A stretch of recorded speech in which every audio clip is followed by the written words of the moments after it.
agosto do ano passado, o secretário de Guerra dos Estados Unidos, Pete Hegseth, compartilhou um vídeo em que pastores evangélicos defendem o fim do voto feminino. Charlie Kirk, ativista de extrema-direita, assassinado em 2025, era a favor de execuções públicas e televisionadas. Curtis Yarvin, também ideólogo da extrema-direita, defende que os Estados Unidos deveriam ser governados por um autocrata, mistura de rei e CEO. Ele é citado como referência intelectual pelo vice-presidente do país, J.D. Vance. Isso sem falar no próprio presidente estadunidense, Donald Trump, que acumula uma série de absurdos, como criar vídeos bizarros feitos com IA e postar vida longa ao rei, se referindo a si mesmo. De cerca de 10 anos para cá, a impressão é de que opiniões e atitudes consideradas inaceitáveis e que antes só circulavam em movimentos extremistas obscuros, agora são apresentadas em programas de TV e podcasts de sucesso e são defendidas por chefes de Estado e seu círculo mais próximo. Afinal, normalizamos o absurdo? Qual o papel das plataformas digitais e da mídia comercial nesse processo? E por que a extrema-direita parece se fortalecer com esse tipo de discurso? Olá, eu sou Raquel Setz, esse é o BDF Entrevista, sempre trazendo um tema atual com aquela visão popular que é a marca do Brasil de fato. Hoje a gente vai falar sobre essa aparente normalização do absurdo e para isso eu converso com a Luísa Foltran, que é pesquisadora do SEBRAP. Luísa, obrigada pela sua participação aqui com a gente. Muito obrigada, Raquel, toda a equipe do Brasil de Fato. Antes da gente começar a nossa conversa, eu queria fazer uma rápida introdução de como surgiu o tema desse programa. Aqui no Brasil de Fato a gente tem um podcast chamado O Estrangeiro, que é de política internacional. E em todo episódio eles têm um quadro chamado Terra Plana, que traz aí as notícias mais bizarras do noticiário internacional, né? Aí tem tipo uma gincaninha, escolhe um vencedor e tal.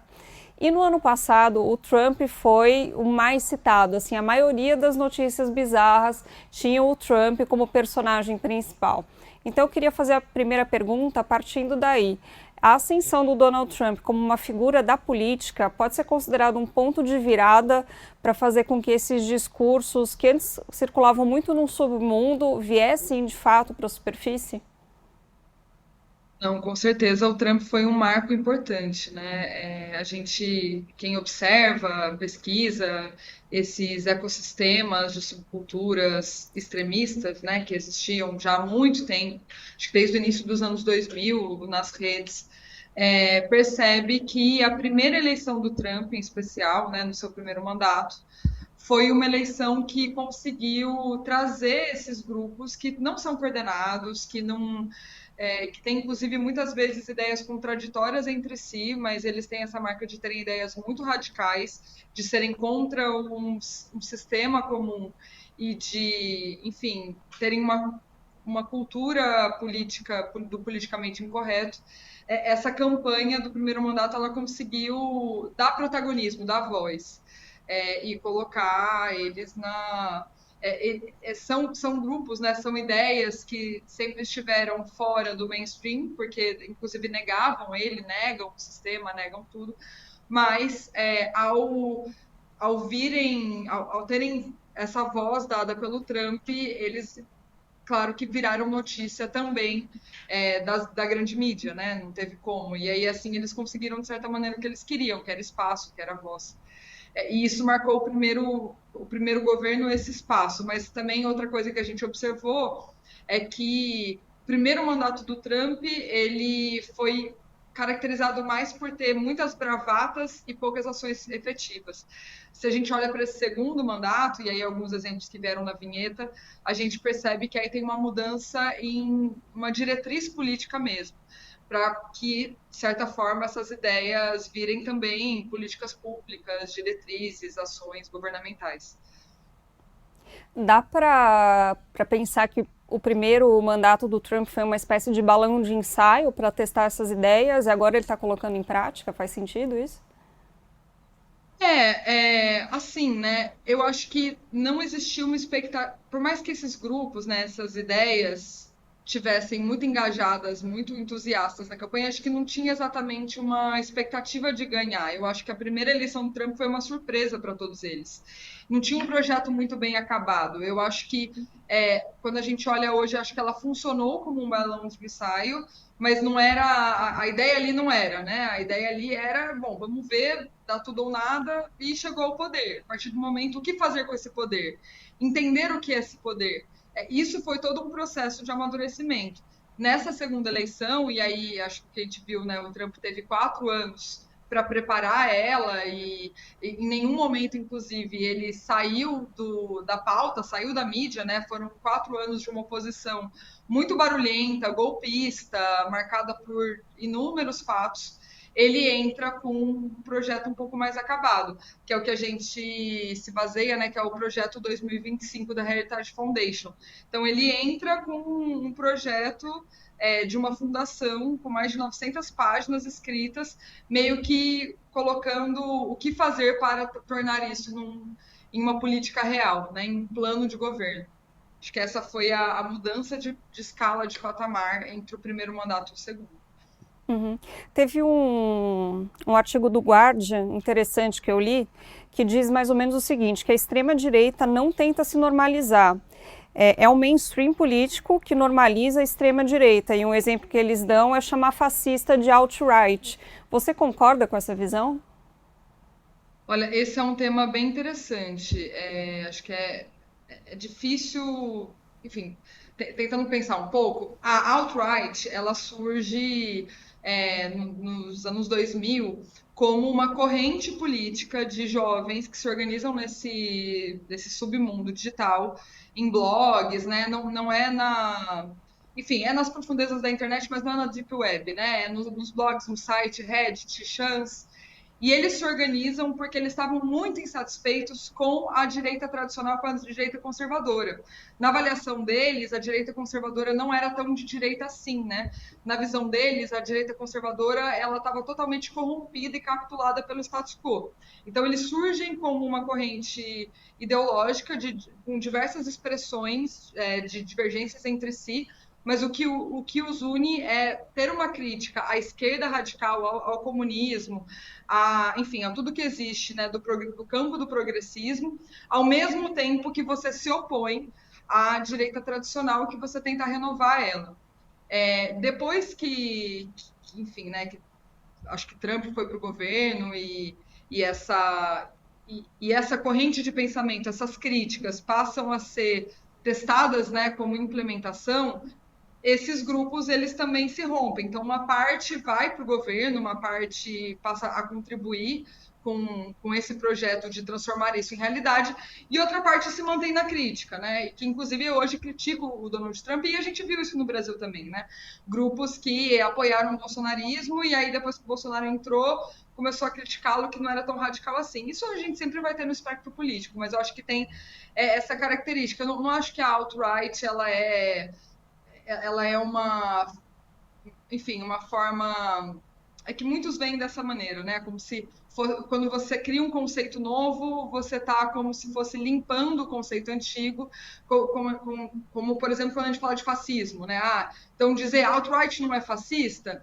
Não, tem ideias fascistas na alt-right, com certeza, mas a alt-right ela se manifesta de uma maneira inovadora, né? Então eu acho que são essas particularidades que o conceito ele define justamente essa diferença para você poder explicar, entender a complexidade, mas claro que faz parte enfim, de um mesmo espectro que é extremamente radical, né? Que enfim, eu acredito inclusive que esteja dentro de um espectro neofascista, por exemplo. Mas enfim, eu acho que quando a gente vai categorizar direitas, né, para quem estuda o tema, às vezes é difícil, porque muitas vezes a gente acaba entrando nessas caracterizações como se fosse, não sei, um advérbio de intensidade. Então, se você não diz que é fascista é porque não é grave o suficiente, não.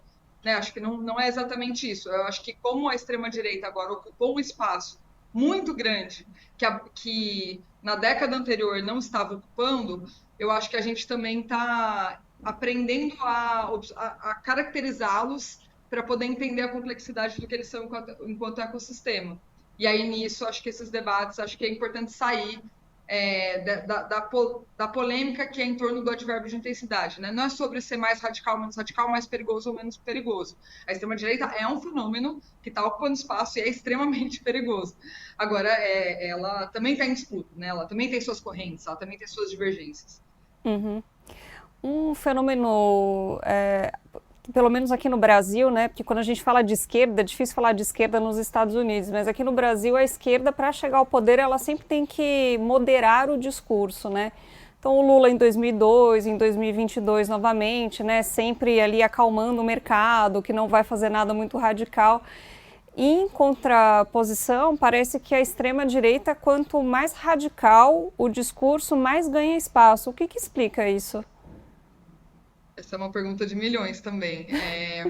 Não, eu acho que o que essa nova extrema-direita, né, essa nova direita fez, que também surpreendeu a própria direita, né, porque desbancou ela, né? Então a gente viu o PSDB, por exemplo, né? Enfim, pouco tempo a gente vê um partido histórico brasileiro sendo tomado por outra ideia, sendo ganho por dentro, né? Nos Estados Unidos, mesma coisa, o Partido Republicano. Trump simplesmente mudou completamente a linha por dentro. Porque eu acho que eles têm correntes ideológicas, mas têm também uma capacidade de teste muito alta. Então, eles não têm nenhum problema, por exemplo, em lançar diferentes opiniões sobre... Acontece um fato político. Eles lançam diferentes opiniões nas redes sociais, testa e adota uma linha a partir do que emplacou, por exemplo, né? Eles têm o que a gente chama, tem um tipo de tática também, que é você forçar o seu extremo e assim você vai mudando o que a gente chama de janela de Overton, né? Que você vai mudando o eixo do debate público do que é aceitável. Então você vai forçando, não necessariamente, em muitos momentos, eles têm a pretensão de chegar onde eles querem chegar, mas eles estrategicamente vão forçando isso e vão conseguindo tornar aceitável uma série de ideias que antes eram abomináveis. Qual que é a melhor linha para a esquerda? Acho que esse é um grande debate, né? Me parece que moderar e só fazer acenos ao outro lado não é algo que tem funcionado a médio e longo prazo, né? Acho que é algo que vai, na prática, entrando no jogo e entrando um pouco no posicionamento deles. Acho que por isso, enfim, acho que a gente viu, por exemplo, no Brasil recente, depois do tarifaço do Trump, né? Acho que foi um momento em que a esquerda testou, aqui no Brasil, ideias mais radicais, tanto, por exemplo, né, em desvelar o que era uma posição imperialista do Trump e se colocar radicalmente contra essa posição, e isso fez com que as pessoas voltassem às ruas, ou que a gente também, que a esquerda tivesse uma vitória, né, na disputa das redes sociais, ou, por exemplo, não sei, debate da escala 6x1, eu acho que alguns temas aí que você sabe que, do ponto de vista da viabilidade ali do projeto, é muito difícil, né? Não está dado que vai ganhar, mas a partir do momento em que você encampa essas pautas no debate público, você também muda um pouco e teve que colocar, inclusive, né, no caso da direita brasileira, da extrema-direita brasileira, eles tiveram um pouco que se enquadrar na discussão para conseguir dar uma resposta para a sua própria base social. Então, enfim, é um tipo de... É uma questão difícil, né? Porque o tempo inteiro você vai estar equilibrando essas coisas. Mas, com certeza, a extrema-direita, acho que ela deu aulas também, acho que para toda a política, em relação a, enfim, né? Como que você pauta o debate público, pauta a temperatura do debate público, pauta o que é aceitável e o que não é, infelizmente. Uhum. E falando em pautar o debate público, eu queria falar um pouquinho agora da questão da mídia, né, do papel da mídia. Mas puxando por um outro viés, que eu acho que é muito fácil a gente simplesmente criticar e dizer que está normalizando, mas é muito complicado você cobrir uma figura como o Trump. Para a gente que está no Brasil já é complicado, imagina para os jornalistas dos Estados Unidos, mesmo os da mídia comercial. Porque todo dia ele falando um absurdo diferente, dizendo que vai fazer um absurdo diferente. Então, se você noticia tudo, você só fala nisso. Mas também você vai deixar de noticiar algumas coisas. É muito complicado, né, fazer essa separação entre o que deve ser notícia e o que não deve. Então, eu queria que você comentasse um pouquinho esse aspecto. Claro, no grupo grupo de pesquisa que eu faço parte, né, que chama Monitor do Debate Político, foi feito um monitoramento desde antes de eu participar do grupo, mas assim, desde 2015, desde 2013, na verdade, até 2018, e demonstrou um efeito bem interessante, né, e bem preocupante da entrada da extrema-direita com força no debate público em relação à mídia, né? Basicamente, resumindo, o que você mostra é que antes o ecossistema do debate da política, em especial no Twitter, ele era dividido em 3 clusters, né, em 3 grandes bolhas. Então, você tinha a esquerda falando de um lado, você tinha a direita radical, a extrema-direita falando de um outro, e você tinha meio que um ecossistema da mídia, né, da grande mídia, que meio que estava no meio. E a extrema-direita, quando ela vai crescendo na mídia, ela vai ocupando um espaço, ela vai negando tanto a mídia tradicional, tanto o jornalismo tradicional, tanto vai colocando tanto a pecha de que a checagem de fatos, né, e de que o jornalismo mesmo serve a determinado sistema, que eles se isolam. E quando isso acontece, é muito interessante o efeito, porque você vê que as pessoas de extrema-direita só veem notícias, só recebem informação a partir da sua própria bolha, mas essas lideranças também se retiram desses espaços. Então, isso foi uma marca do primeiro governo, da primeira campanha do Trump, primeiro governo, que era se recusar muitas vezes a falar com a mídia, mas o fato de falar absurdos faz com que a mídia não tenha como não cobrir. E dessa maneira ele acaba entrando com espaço privilegiado. A gente viu isso também na campanha do Bolsonaro, enfim. Então é uma dinâmica que você se separa, se isola, mas no final das contas você vira o principal assunto. E aí, assim, é muito complicado mesmo. Eu acho que não é uma questão, né, que dessa radicalização que a gente vai resolver somente com o jornalismo, né? Eu acho que o jornalismo, inclusive, ético, qualificado, que busca fazer a checagem de fatos, que busca entregar notícias com, inclusive, diferentes pontos de vista e com um ponto de vista crítico. Eu acho que tudo isso é muito necessário, é parte de uma luta mesmo para que o acesso à informação mude a sua dinâmica. Mas eu acho que tem algo nessa dinâmica da disputa de valores que eles conseguiram fazer, né, que a extrema-direita conseguiu fazer, que colocou a política num outro lugar. E eu acho que esse é um tema que está nesse outro terreno, assim, né, de como que a gente vence essa dinâmica, que é uma dinâmica de desinformação, de extremismo, né, enfim, eu acho que a chave para vencer essa questão, eu acho que ela não está só no jornalismo, é isso, acho que ela não está só na checagem, acho que ela está num outro lugar, está numa dinâmica que tem a ver com a disputa de valores e a sociedade. Mas, enfim, acho que tudo isso vai ter que ser um trabalho conjunto para a gente conseguir pensar uma nova situação. Agora, né, como fazer, né? Eu acho que é importante cobrir, mas acho que é importante, e acho que isso é algo que, por exemplo, o Brasil de fato faz, né? Acho que o jornalismo sério faz, que cobre e apresenta também outros pontos de vista, né? Apresenta também outras coisas. Mas realmente é uma sinuca de bico aí que eles acho que colocaram a sociedade e que vamos precisar ganhar bastante envergadura para conseguir sair. Uhum. E no caso da mídia comercial, tem uma questão também que esse tipo de notícia, então, por exemplo, o Trump falou que quer comprar a Groenlândia, ou o secretário do Trump fala que mulher não deve votar, isso gera clique, né, e gera dinheiro. Eu lembro muito ali, eu estava mais no Hard News, né, no fim do governo Bolsonaro, início do governo Lula, e como mudou assim, o tipo de coisa que a gente cobria.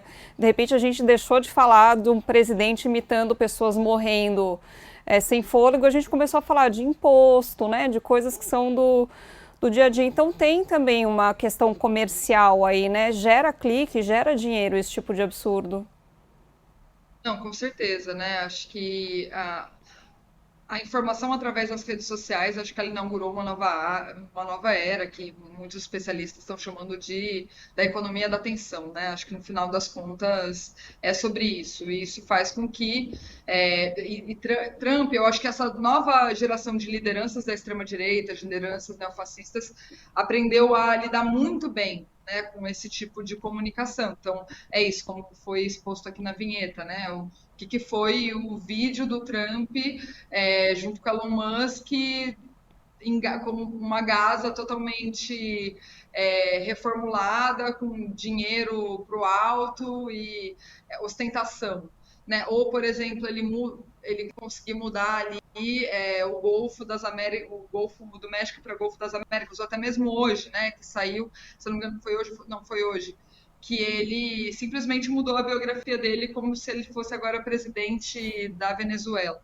São todos, assim, é isso, ele não é que ele seja isso, né? Não passou por nenhuma decisão institucional, né? Não passou por... Mas é uma forma de você pautar o debate e você construir uma dinâmica de poder que isso vira um assunto extremamente comentado e acaba entrando no imaginário, né, da política, acaba mudando o imaginário, isso passa a ser algo possível, isso passa a ser algo aceitável. Então, realmente, eu acho que tem um desafio aí que e aí, bom, não é a minha área, né, acho que vocês conseguem apresentar isso muito melhor, mas que é também não cair nas cascas de banana, né, em alguns momentos não dá esse espaço e apresentar o que realmente pode dar respostas para a vida das pessoas, né? Uhum. Mas como que, eu sei que essa é uma pergunta muito difícil de responder, né? Mas como que acontece esse processo, né? Então, por exemplo, uma coisa que para mim soa muito absurda, que eu acho que, não sei, no mínimo, sei lá, 70, 80 anos não se discutia isso, que é voto feminino. A partir do momento que as mulheres, pelo menos no Brasil, ganharam direito ao voto, isso foi um direito conquistado. Assim, acredito que ali no início deve ter tido algum debate, mas depois, né? Quando eu era criança não se debatia isso, quando eu era adolescente, enfim. E agora vem essas pessoas, aqui no Brasil também, teve um cara que foi até cotado para ser ministro da Saúde do Bolsonaro, que também é contra o voto feminino. Como que isso ressurge no debate público e passa a ser tratado como uma coisa que se pode debater?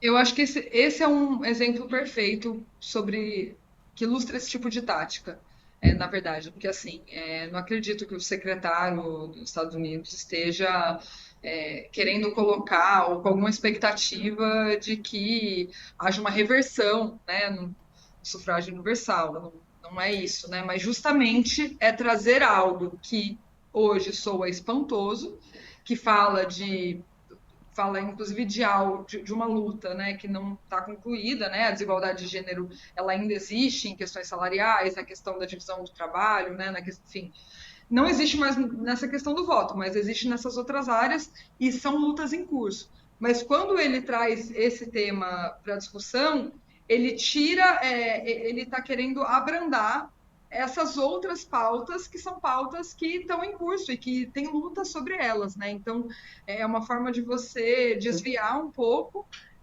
voltar atrás e fazer todo mundo repensar o todo. Eu acho que tem uma questão que a extrema-direita faz, e aí seus diferentes espectros, seus diferentes correntes de pensamento, que todos eles surgem de uma crítica muito forte ao sistema como está colocado, né? Então, eles acham que a gente vive num mundo que promove injustiças, eles têm a partir de uma análise muito pessimista da realidade. E essa análise pessimista da realidade, ela vem como resposta uma utopia de passado. O que vai diferenciar as correntes da extrema-direita, inclusive, é qual passado é essa utopia. Algumas correntes vão se apoiar, por exemplo, na Revolução Americana. Outras vão remeter à Idade Média. Os templários vão mais atrás. Enfim, isso vai ter diferença. Mas o que tem em comum é você ter uma utopia de futuro baseada num passado, como se esse passado fosse quando um tempo em que se viveu muito bem. E dá para perceber que daí, quando eles fazem essas agitações retrógradas, eles fazem essas agitações também para remeter isso. Então, ele vai falar que porque a mulher não merece, porque depois que as mulheres passaram a votar, aí tudo descambou. Mas isso pode ser usado para muitas coisas, né? Para muitas outras áreas. Eles vão falar disso em relação a temas raciais, vão falar sobre isso em relação a temas econômicos, como se tivesse um marco de degeneração na sociedade atual. E aí, eu acho que o que eles conseguem é se conectar com uma parcela considerável da população, que é uma parcela pobre, uma parcela que, enfim, que antes se conectava com a esquerda e não se conecta mais, porque eles vão atrair por essa ideia de que está tudo acabado, está tudo degenerado, logo eu tenho uma utopia para oferecer para você. E, bom, enfim, aí dentro disso você vai mobilizando os afetos. Uhum. E aí, num contexto assim, nem parece tão absurdo discutir, por exemplo, a revogação do direito ao aborto, já que estão querendo revogar o direito ao voto, né? Exatamente, exatamente. Aí esses temas eles viram quase que a mediação, né? O que está Uhum. em pauta mesmo vira quase como se fosse um sinal de normalidade. Tem uma outra questão também, que é a ligação desses absurdos, né, desses discursos que eram inaceitáveis e passam a se tornar aceitáveis, tem toda uma ligação também com o complexo de fake news, de teoria da conspiração. Então, para usar esse exemplo mesmo do voto feminino, só é possível alguém num alto posto defender uma coisa absurda dessa, o fim do voto feminino, se é baseado, por exemplo, numa ideia, que é obviamente incorreta, é uma ideia mentirosa, de que mulheres não seriam seres racionais, por exemplo. Então eu queria que você comentasse um pouquinho esse aspecto também. Não, ó, as teorias da conspiração, elas sempre existiram, sempre foram muitas, né? O que justamente o que você chama atenção é que realmente impressiona todos nós é como que agora elas estão ganhando tantos espaços, ou pelo menos como que agora a gente está vendo isso, né? Como que agora isso está tomando debate público. É, eu acho que assim, é muito difícil interpretar as teorias da conspiração. Cada uma tem uma história muito particular, cada uma, muitas delas, inclusive, movem grupos que têm muitas divergências entre si, né? Então, não dá para pensar assim, a teoria da conspiração, né? Acho que são muitas, são divergentes e tal. Mas acho que elas vão ocupando esse espaço porque elas entram nesse mecanismo que tem sido muito utilizado como tática da extrema-direita, de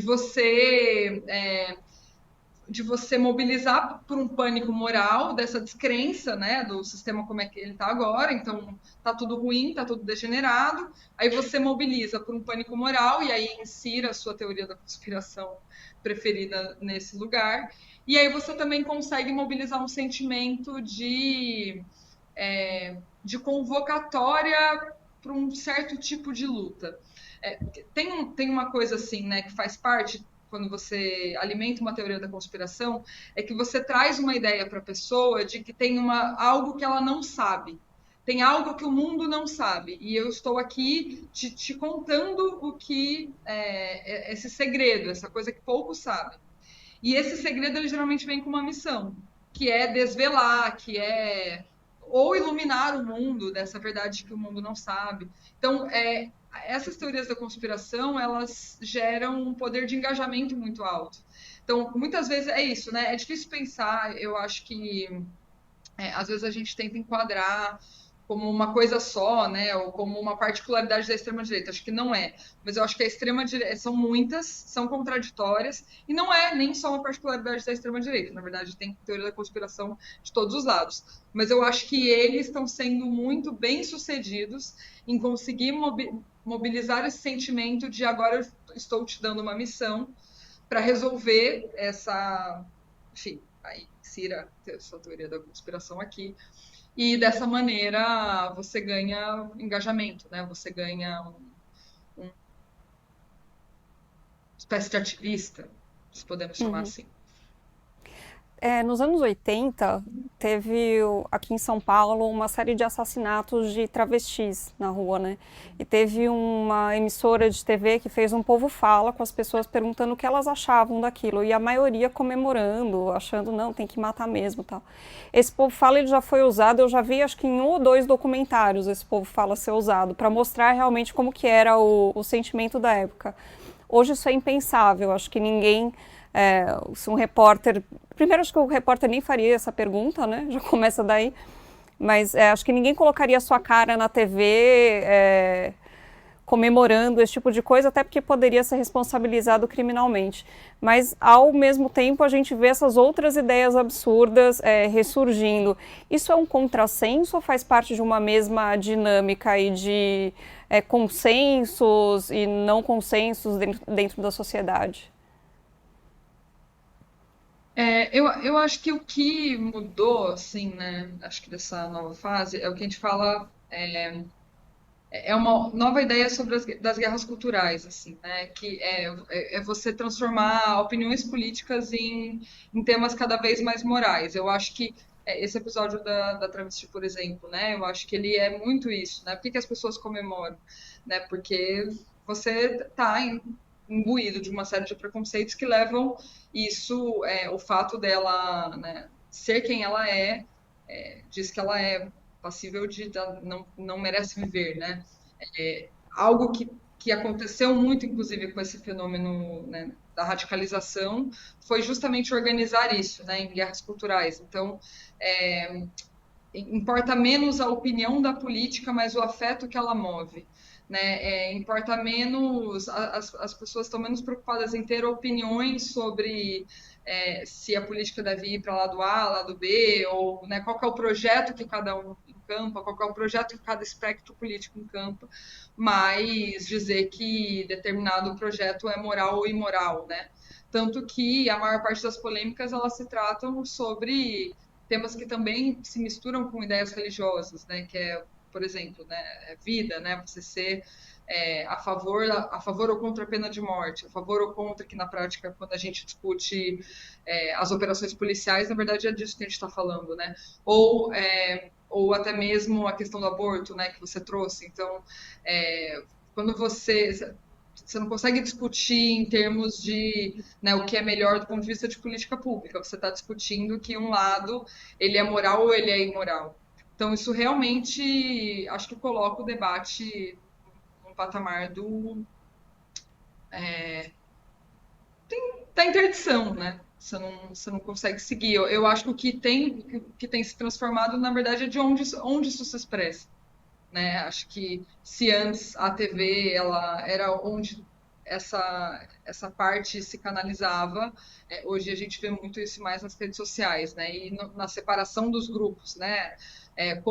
Nos últimos dos 10 anos para cá, quantos grupos de amigos, quantos grupos de família, quantas relações se romperam por divergências que não eram exatamente políticas, mas eram morais. Então, acho que é um pouco esse o sintoma e essa transformação que vem acontecendo, que a gente vem percebendo nesses últimos tempos. Você acredita que as redes sociais também servem como uma espécie de local de ensaio, quase que em tempo real, em que você joga uma ideia absurda, vê se ela cola ou não, e aí decide se transforma aquilo em pauta política, se deixa de lado? É usado dessa forma pela extrema-direita? Eu acho que também, assim, né? O que eu acho que eles fazem, que é muito. Acho que assim, não é exatamente do que a gente monitorou, tá? Assim, do que Claro. se sabe, né? Porque, na verdade, também a gente entra num terreno que a gente sabe, não sabe mais do que sabe. Mas, assim, do que a gente monitora, tem uma dinâmica de você testar diferentes posições mesmo, diferentes narrativas e ver qual que emplaca. Não é assim, vamos jogar um monte de teoria da conspiração, vamos ver qual que emplaca. Isso aí, eu acho que quem implanta as teorias da conspiração, na verdade, são pessoas que realmente acreditam muito nelas, assim, isso é impressionante. O que se transforma é quando uma emplaca e existe um uso político dela, né, que é um processo seguinte. Agora, quem está fazendo disputa política usa, sim, esse mecanismo de você testar vários, e aí você testa várias opiniões em grupos de WhatsApp, mas é possível ver também isso, se você observa, por exemplo, né, tem um acontecimento, aí você vê o perfil das principais figuras públicas ou mobilizadores da direita, você vai ver que eles vão dar declarações diferentes. E você pode ver que, não sei, 24 horas depois, 48 horas depois, isso aconteceu muitas vezes. Uma posição se sobressaiu e as outras elas se enquadram nessa posição e depois vão replicar ela.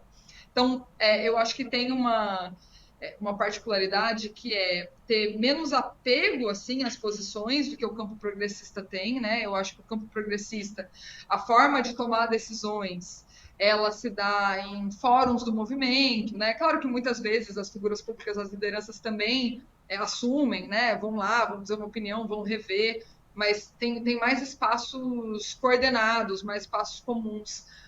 E essas decisões, elas geralmente estão mais preocupadas em seguir uma lógica. Me parece que a dinâmica da extrema-direita é menos dos seus fóruns unitários e mais do teste. E a partir desse teste vão construindo o seu desdobramento, né? Inclusive sobre mobilizações, sobre para onde vai, enfim, os rumos dos movimentos e das posições deles. Agora estão muito em voga esses debates, né, no YouTube. Então, por exemplo, uma feminista contra 20 antifeministas, que foi o da Caroline Sardak. Depois dela participar lá, ela veio aqui no BDF Entrevista, contou um pouquinho da experiência dela e tal. Na sua opinião, esse tipo de formato, ele pode acabar fazendo uma falsa equivalência entre essas posições, ou esse formato pode servir para desbancar realmente essas ideias absurdas?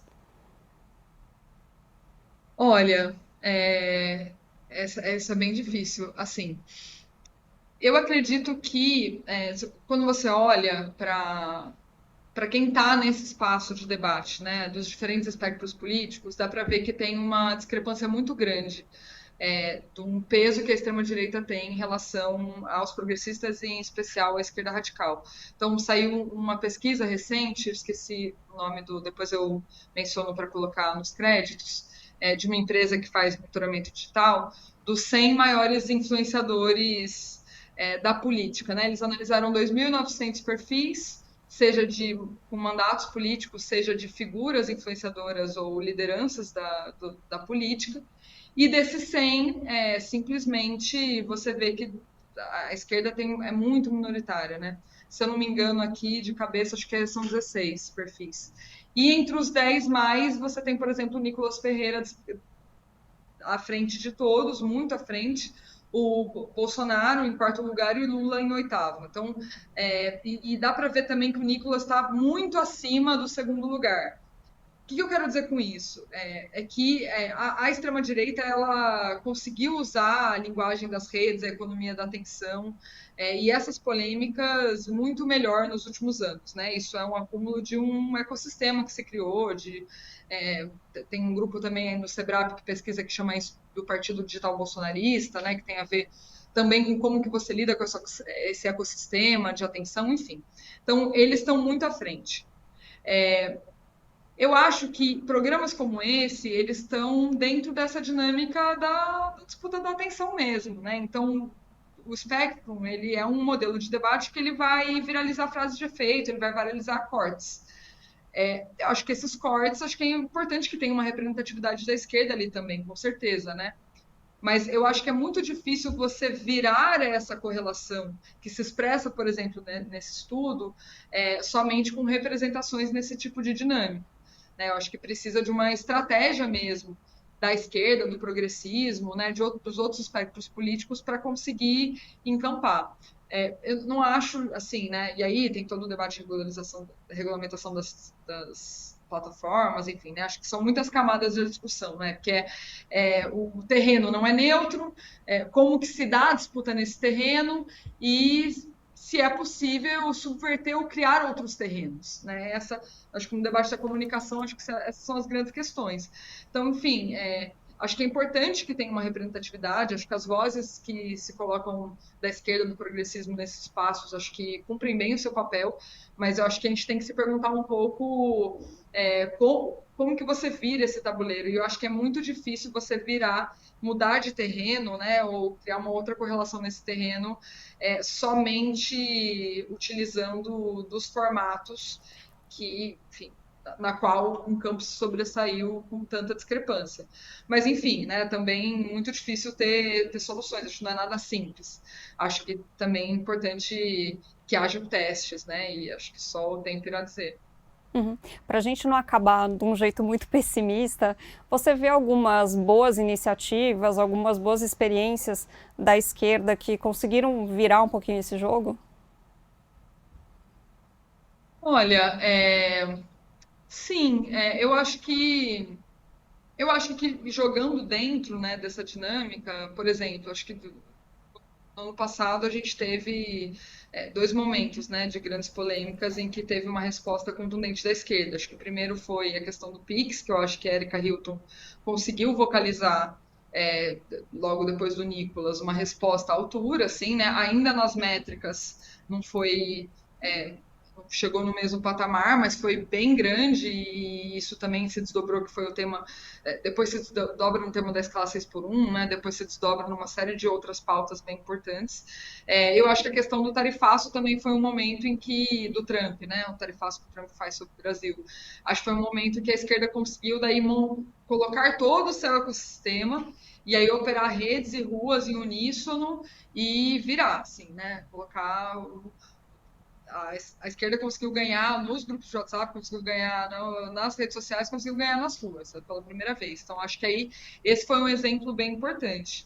Eu acredito que é isso, assim, né? Da mesma maneira que eles têm os seus jogadores que estão muito acima da média, a gente também tem os nossos, mas eu acho que a gente conseguiu responder quando houve algum grau de coordenação entre um campo político. Acho que eu tenho mais expectativa em conseguir coordenar coisas, ataques em comum, né, respostas em comum, do que necessariamente um perfil ou outro, ainda que isso também fortaleça os perfis.